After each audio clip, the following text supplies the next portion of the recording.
Good morning, good afternoon, and good evening, and welcome back to the channel. Today I'm talking about Shang-Chi and the Legend of the Ten Rings. So, it's been a few days now since I saw it, and I actually really enjoyed this film.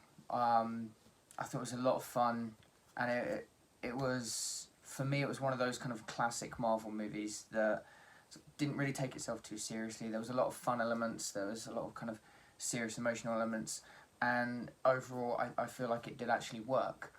Got some, what was it notes? Was it Destin Daniel Cretton, the director? Is not a director that I actually know of, to be honest, so I can't really comment on his work up until now. But Shang-Chi I thought was good. I think they could have made maybe slightly more of the martial arts aspect of this.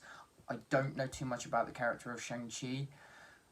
I do know he was created as essentially like a Bruce Lee version, or a Bruce Lee kind of character for Marvel. And I don't think there was really enough made of that side of it. Hopefully we get to see a little bit more in the future, but yeah, I mean, overall, I thought it was actually really good.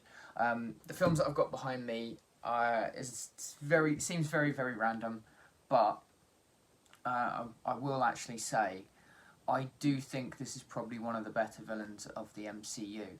Now, I could be incredibly biased. I've been following Tony Leung way back since I saw him in Infernal Affairs. I absolutely loved him in Infernal Affairs. I started watching all of his films going back. Shrinking Express is one of my favourite films of all time. He is an incredible actor, absolutely incredible, and I've wanted him to do more Hollywood, more Western films, to be honest. And to see him in a Marvel film was fantastic. And me personally, I think he completely stole the show.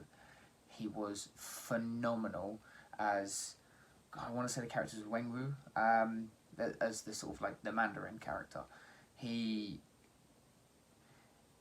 he was he was a Marvel villain in that you kind of understand his motives, and that's something Marvel have had a bit of an issue with, pretty much in the entirety of the universe.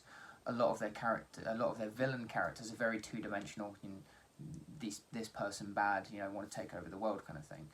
It's the ones where you can understand their moral and their motivations going forward, that you can really kind of connect with and you can fully understand. That's why Thanos was actually really good in Infinity War. You understood why he was doing what he was doing. He was wrong about it, but you understood. A similar thing with Tony Leung's character here. He starts off as this kind of power hungry sort of dictator, but he eventually finds love, settles down, and realizes that no, he doesn't want that, and that is essentially the sort of the start of his downfall, which is it's incredibly unfortunate. It's a very torturous story for him, but it's written very well. Other than that, there are some great scenes in here. There are some phenomenal CGI. There's some very bad CGI. Have to admit, the bus scene in particular didn't look good. But towards the end of the film, you've got some fantastic mythical creatures. You've got dragons. You've got all kinds, and they look just phenomenal. They really do. Seeing it on the big screen in the cinema as well was just a fantastic feat. It really was. So, yeah, I know I can't sort of go over what happened with the end, but I don't want to spoil too much, to be honest. There are 2 post-credit scenes in this, so definitely stick around for both. I do have some.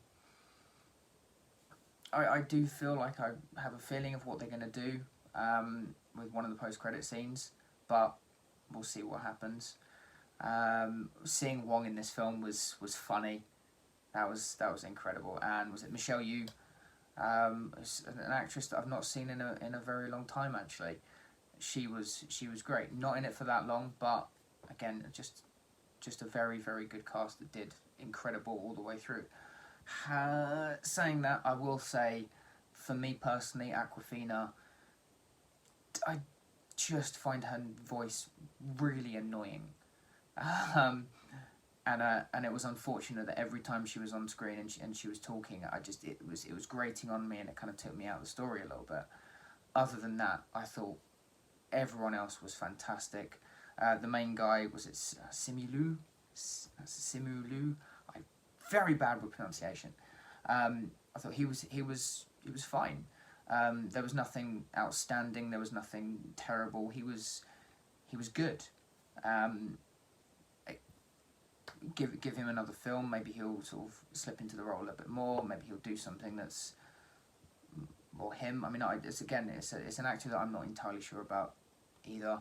So it's not something I can really judge based on one film. But like I said, I will say overall highly enjoyable, and I would definitely suggest for anyone that wants to go and see the latest Marvel film, it is definitely better than Black Widow, and actually what I'd say is a good start to Phase 4, and hopefully it will continue like this. But guys, if you have seen Shang-Chi, tell me what you guys think about it down in the comments below. Please don't forget to like, share and subscribe, because that really, really does help me out. And I'll see you all in the next video.